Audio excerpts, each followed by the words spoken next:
is in deep trouble. Its president, Salva Kiir, has struggled to contain a rebellion led by his former deputy, Riek Machar.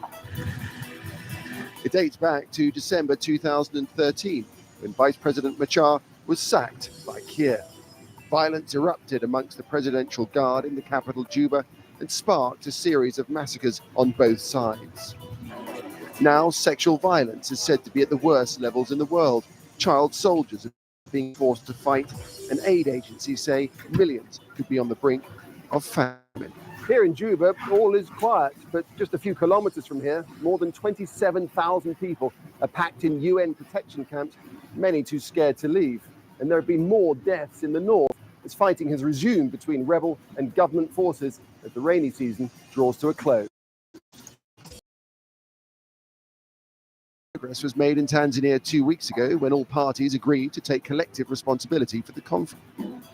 Today on Talk to Al Jazeera, we meet Salva Kiir in Juba as another round of negotiations is ongoing in Ethiopia in a bid to forge a long-lasting peace. Talk is in the air of a power-sharing deal, but just what will it take to end the bitter rivalries that have engulfed South Sudan?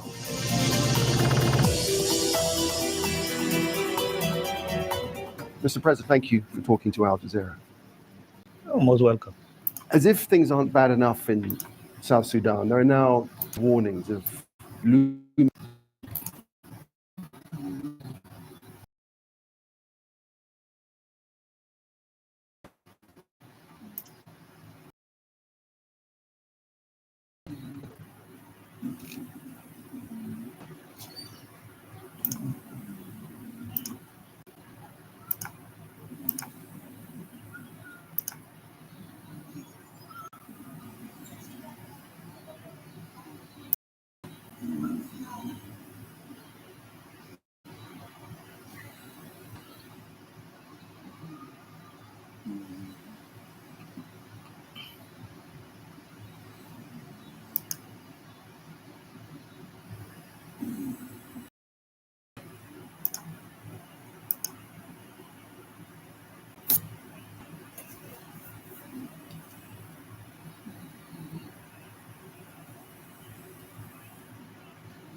looming catastrophe across the country unless peace comes. Aid agencies are saying that there's a famine on the doorstep that could affect millions. Do you acknowledge that the lives of your people, of untold numbers of your people, are at risk unless there is peace? We don't dismiss that there is a problem in South Sudan, except that some people put it in a very alarming situation. But it cannot really be famine, because we have 10 states in South Sudan. 3 states were seriously affected by the violence that erupted in December. And so these 3 states are where there is a problem. Right, well, that's going to affect a lot of people nevertheless. We spoke to UNICEF this very morning, and they said the lives of 50,000 children could be at risk. Well, it cannot be what really that people say. Sometimes people just give a figure to ask for funds from the international community. I don't deny that there are no people suffering in the camps, because this is something they have subjected themselves to. There was no reason for people to run into the camps. Well, they were fleeing from conflict. Well, many people are still staying. They did not run away. They are safe. They did not die, and they are there. 37,000 still in the camps around Juba, and they're too scared to come out. This is one group from that ran to the UN camp. This is a group, the people who fought physically, who were involved in the conflict. When they saw that